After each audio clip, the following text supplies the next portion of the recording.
Hello everyone, আসসালামু আলাইকুম। কেমন আছো সবাই? আশা করি সবাই অনেক ভালো আছো। আলহামদুলিল্লাহ আমিও অনেক অনেক অনেক অনেক ভালো আছি।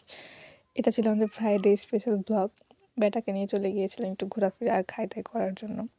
সো কে বলেছে যে মা ছেলে ম্যাচিং, মা মেয়ে শুধু ম্যাচিং ম্যাচিং পরা যায়, ছেলে হলে ম্যাচিং ম্যাচিং পরা যায় না, শুধু ইচ্ছা থাকতে হবে। আমি তো আমার ছেলের সঙ্গে সবসময় ম্যাচিং ম্যাচিং পরার চেষ্টা করি এবং পরিও। এই মুহূর্তটা সবসময় আমি ধরে রাখতে চাই। আমি চাই যে আমি ওর সাথে ভালো ভালো ভালো ভালো মানে ভালোভাবে উপভোগ করতে এই সময়টা। তো দেখো এই যে আমরা মা ছেলে কি সুন্দর সার্কিট হাউসের ভিতরে ঢুকে যে খেলাধুলা করছি। মাশাআল্লাহ মাশাআল্লাহ, আমার বাচ্চাটা বড় হয়ে গেছে। আলহামদুলিল্লাহ যে আমি এমন একটা ছেলে পেয়েছি আল্লাহর কাছে।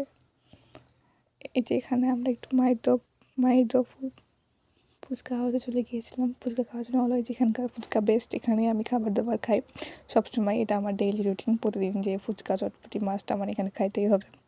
যেমন শুক্রবারের দিন বেটাকে নিয়ে গিয়েছিলাম যে বেটার স্পেশাল নুডলস খাওয়ানোর জন্যে আর হচ্ছে ফুচকা চটপটি খাওয়ার জন্যে। তো বেটা মাসাল্লাহ অনেক খুশি আমার সঙ্গে ঘুরতে যেয়ে।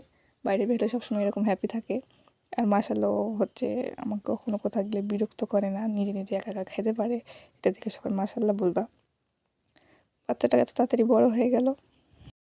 রাজশাহীতে এখানকার ফুচকা চটপটি বেস্ট। সবাই এখানে এসে ট্রাই করতে পারো। এখান থেকে প্রায় ৩-৪ বছর যাবত আমি এখানে সেই ফুচকা চটপটি খাই, তাছাড়া বাইরে কোথাও খাই না।